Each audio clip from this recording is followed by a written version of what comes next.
Hello again, it's Rodney Denno from Speak Your Mind, and in this video we'll be looking at how Simon Sinek uses a combination of questions and stories at the start of his talk to get the audience interested, engaged, and curious about why some people and some companies succeed while others do not. Now, Simon's talk falls into the category of informative or educational talks, and with these sorts of talks, the speaker needs to get the audience into the mindset of actively listening and being curious about what they will be learning. In Simon's talk, his core idea is called the Golden Circle. Now, he could have just introduced his idea and talked about how useful it is, but that would be somewhat unsatisfying. A better approach would be to first take the audience on a version of the journey that led to his discovery of the Golden Circle idea, so that we now have a clearer context in which to think about it. The way Simon chose to do this was to ask questions and tell stories. Now, whether we like it or not, when we get asked a question, we can't help but think of an answer. It's an automatic human response, and it's what makes asking questions in our speeches, talks, and presentations so powerful. Listen to how Simon asks two focusing and curiosity-generating questions to his audience right at the beginning. How do you explain when things don't go as we assume? Or better, how do you explain when others are able to achieve things that seem to defy all of the assumptions?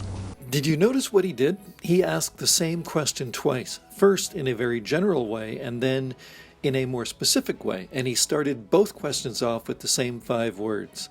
How do you explain when?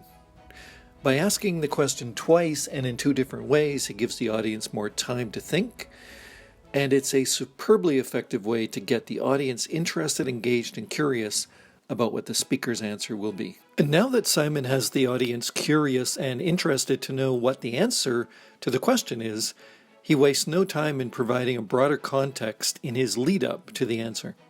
The broader context comes in the form of 3 stories, or should I say, the beginnings of 3 stories, since he uses these stories as teaching tools throughout his talk. Let's listen to the 3 stories and I'll comment on them on the other side. For example, why is Apple so innovative? Year after year after year after year, they're more innovative than all their competition. And yet they're just a computer company. They're just like everyone else. They have the same access to the same talent, the same agencies, the same consultants, the same media. Then why is it that they seem to have something different? Why is it that Martin Luther King led the civil rights movement? He wasn't the only man who suffered in a pre-civil rights America, and he certainly wasn't the only great orator of the day. Why him? And why is it that the Wright brothers were able to figure out controlled powered manned flight when there were certainly other teams who were better qualified, better funded, and they didn't achieve powered manned flight, and the Wright brothers beat them to it? There's something else at play here. There are 4 important points about stories in general and about these 3 stories in particular that I want to go over. First, and the most important point here, is that our brains have evolved to listen to and tell stories. It's the best way to get your audience to remember what you're saying and be able to share the stories with others. Second, Simon uses these stories to further clarify and contextualize what he said in the first 2 questions that he just asked.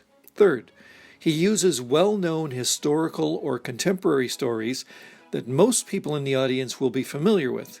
Because the figures in these stories are well-known, the audience members will have a rich body of internal information to draw from. And lastly, by introducing these stories at the beginning, he is priming the audience. What this means is that by introducing these famous historical figures, he is enabling the audience to bring up what they know about these people before he gets into the meat of his talk and really wants their attention. Simon ends the opening of his talk with the words, "There's something else at play here." And with those words, he can now tell us about his discovery of the Golden Circle, and we are more willing and able to follow him into the explanation because he took the time to give us some context and help us become curious.